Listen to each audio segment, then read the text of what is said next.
Let's break down the Pak Sao. Mr. Olsen, come on in. Okay, so we're going to start from a high reference point. This is an outside reference point, okay? Just like in Enter the Dragon with Bruce Lee. You thought I was going to teach you the technique from there.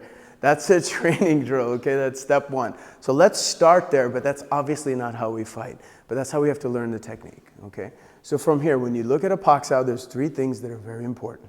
Number one is where you're going to trap. You don't want to trap on the wrist, because when you trap on the wrist, boom, he just runs the hand. When I trap on the wrist, boom, he runs the hand, okay? I want to trap right here. And what I'm looking to do is not his arm. I'm using his arm as a bridge to his center. His center of gravity is here, that's connected to his feet. I'm trapping his feet. I want to feel where the weight is in his feet. So when I come in and I move, my whole body, my whole center has to move. I can't do that. Do you see how half my weight is back here? I have to shuffle in, boom, and come right into his center. So three things. Number one, the feet have to shuffle.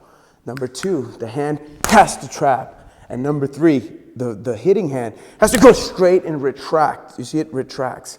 You want to make sure you don't retract like this because he's going to shoot underneath. I have to close that bridge because when I come like this and then shoot right away, you see, I can shift with him. I can stay connected with him. This is the age of the wrestler. So if we're not wrestling, we have to be aware of what we're going to see. It's the age of MMA. People will be shooting. That's what's natural. So we've got to train for the day and age, okay? So those are the three things. Okay, got it? Shuffle in, trap, retract. Boom! Okay, and you can do a quick drill, just going back and forth. Go, Brian.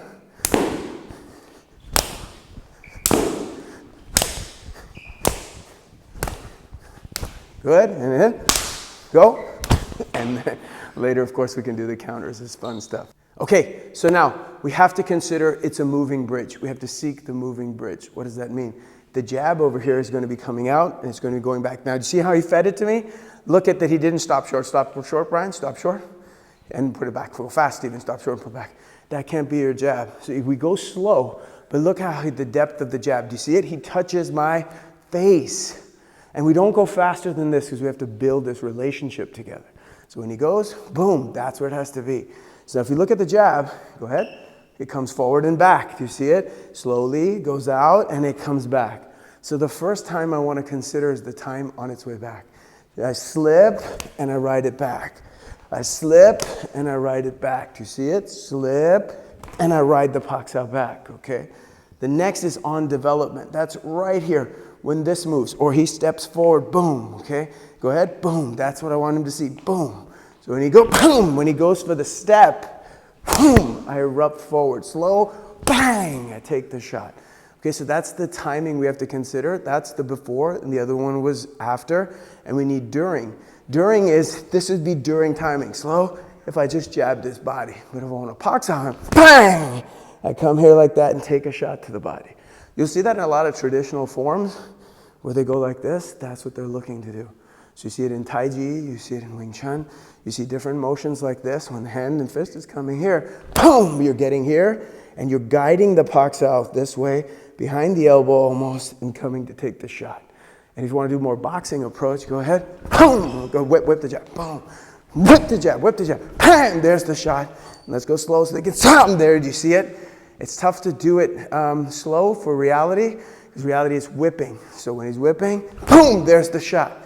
So there's going to be engagement and disengagement. It almost sometimes looks like a parry. Okay, now let's take a look at the sectors that you can attack. I can attack this side of his face, okay? That's more like a back fist is the tool. Okay, that's coming slow, Brian. Bang! You see I'm coming from this side. Now this could be a back fist, this could be a chop, this could be a hammer fist, but really a back fist, it could be a shot coming this way, or it can be a chop. So he goes again, bang! I'm coming from this side, attacking this sector. That all depends on his guard, okay?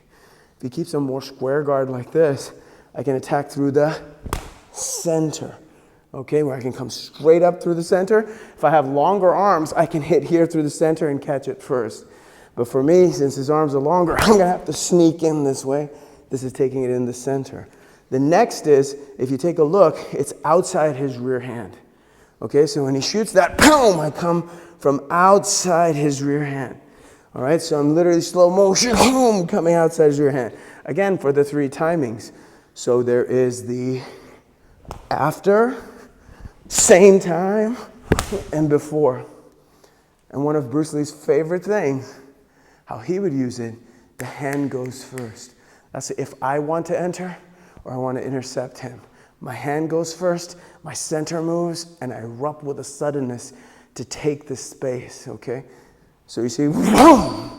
My hand goes first. You see it? My hand goes first. When my hand goes first, do you see how it creates this? So when this is what's happening, I don't want a barrier. I don't want this, okay? Because that tells them where I am. I want to be soft. I want to be so soft that I can flow around the barrier. If you take a look at the purpose of the wooden dummy, it's hard, right? You're not trying to smash into the dummy. You're trying to build a sensitivity that you're feeling the barrier come. As soon as you feel the barrier come, you dissolve and you be like water and you flow around it. That's what we want to develop. It's the same thing here. So at this moment, when I'm seeking the bridge, see, I let that hand go, boom, and there's the shot that comes forward. Boom, boom, there's the shot that comes forward. And I can just erupt. So nice and slow.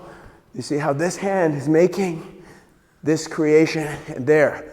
And as it's going here, before it even touches, he's given me the hand to trap. And as this hand is going here, he's given me the hand to trap. I trap it, and I keep going. If the second hand comes up, you can go to that. If the second hand comes up, you can go to this. If the second hand comes up, you can go to that. You see what I'm saying? That's what it's about. I want you to play with it, and I want you to have fun. But the most important thing is you got to explore. So when you do this training, always in any training, because the question is, oh, sport and street and things of that nature, all I have to do is turn this into a finger jab. It works for the street. So when he goes here, boom, there's is going right into the eyes as an eye jab. For MMA, boom, it's going to be a jab. Maybe I parry, I go boom, and he jabs back, he parries back, boom, boom, boom. And I capture it that way. If I'm a wrestler, I go shoot up, and I can come down. I catch the barrier, I trap, and I can come down and come under and get him. If I'm a Thai boxer, I can go here, boom. There's a transition, you see it? I just use it, oh, sorry. I guess that was a Thai boxer who would need you in the balls. I apologize, you know. But you can see how you can use it. It's just a transitional tool, okay? And it's made for momentarily stealing their base and balance.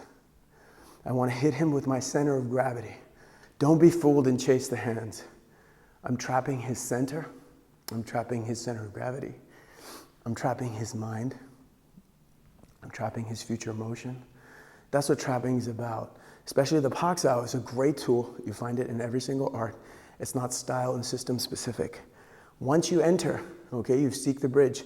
Then if you're a wrestler, go for a shoot. If that's your strength, do that. If you're a boxer, go for your boxing. If you're a Wing Chun person, continue driving the forward pressure. Execute your art. If you want to get a hold of the head, headbutt, knee, and elbow for the street, go do that. The possibilities are limitless. That's the whole thing. But we learn a technique, and I want you to practice the technique. I want you to master the technique. But then we must functionalize the technique. And in functionalizing it, you have to go from feeding to counter for counter to sparring. And the sparring, the intelligent sparring, is one side, you isolate a tool, jab versus the Pak Sao, takedown versus the Pak Sao. And you keep adding tools from there. And as you add tools from there, you'll get better. But you got to experiment, find many different people to play with, because people have different body types, personalities, and they have different energies. They're different styles, different systems. The more you can get out and play, the better it is. Make it your own. And most importantly, have fun. Put the fun back in functional and fundamentals. Much love. Keep flowing. Until next time.